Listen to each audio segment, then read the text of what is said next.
सुस्वागतम, सुस्वागतम, शुभ स्वागतम। आए हुए सभी गणेश भक्तों का वैती परिवार तहे दिल से स्वागत करता है।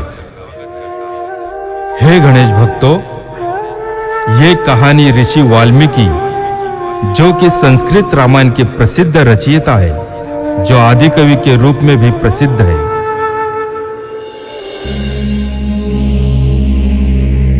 एक दिन अत्यंत बुद्धिमान और धर्मात्मा प्रचेत ऋषि के यहाँ एक पुत्र का जन्म हुआ और उसका नाम रत्नाकर रखा गया। इस रत्नाकर ने सुसंगति के स्थान पर कुसंगति को अपनाया और शिक्षा के स्थान पर अपराध का मार्ग अपनाया, और वह एक खूंखार डाकू बन गया जो घने जंगलों में भटकता रहता था और लोगों को मारकर उनकी लूट मार करता था। रत्नाकर, कोई आ रहा है। नजदीक आने दो, फिर हमला करते हैं।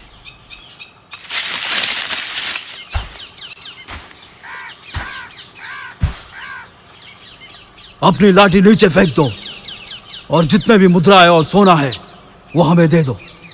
नहीं नहीं नहीं, मैं नहीं दूंगा। चुपचाप दे दो, नहीं तो तुझे मार दूंगा। नहीं नहीं, दे दो, दे दो।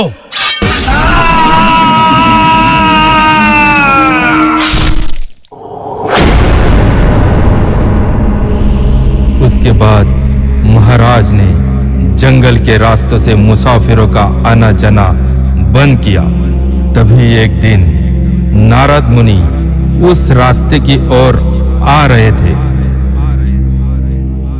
नारायण नारायण, नारायण नारायण। साथी, पकड़ो इसको। हे ब्राह्मण, तुझे अपने जीवन से प्यार नहीं है? यहाँ आना जाना बंद होकर तुम यहाँ से चले आ रहे हो। क्या तुम्हें मुझसे डर नहीं लगता?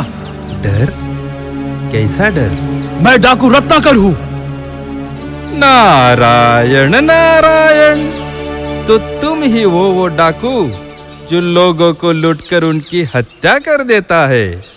लेकिन मैं तुमसे भयभीत नहीं हूँ, मैं निर्भय हूँ। नारायण नारायण। क्या तुम्हें मरने से डर नहीं लगता ब्राह्मण? मरने से क्या डरना रत्नाकर, एक दिन तो हर कोई मरने वाला है।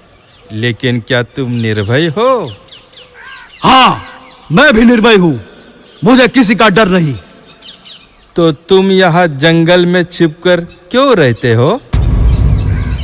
पाप से डरते हो, राजा से डरते हो या प्रजा से? नारायण नारायण। मैं पापी नहीं हूँ, ना राजा से डरता हूँ ना प्रजा से। तो यह काम तुम किस लिए करते हो? अपने परिवार के पालन के लिए। लेकिन तुम जो कर रहे हो, क्या वह सही है? क्या तुम्हारे इस पाप में तुम्हारा परिवार सहभागी होगा? नारायण नारायण। यदि मैं पाप भी करता हूँ तो भी मेरे पाप की कमाई ही मेरा परिवार खाता है, इसलिए वह भी मेरे पाप में भागीदार अवश्य होंगे। अब उपदेश बहुत हो गए ब्राह्मण, अब मरने के लिए तैयार हो जाओ। मैं मरने के लिए तैयार हूँ, लेकिन पहले यह बताओ कि क्या तुमने कभी अपने परिवार से पूछा है कि वह तुम्हारे पाप में भागीदार होंगे या नहीं? यदि तुमने उनसे नहीं पूछा तो तुम व्यर्थ ही लोगों की हत्या करके अकेले इस जगत के जघन्य अपराध के भागीदार बन रहे हो। नारायण नारायण। नहीं, मैंने अपने घर वालों को नहीं पूछा। तो जाइए, जाकर पूछ कर आइए। इसको यहाँ पर पकड़ के रखो, मैं अभी घर से पूछ कर आता हूँ ताकि इस ब्राह्मण को सुकून से मार सकूं।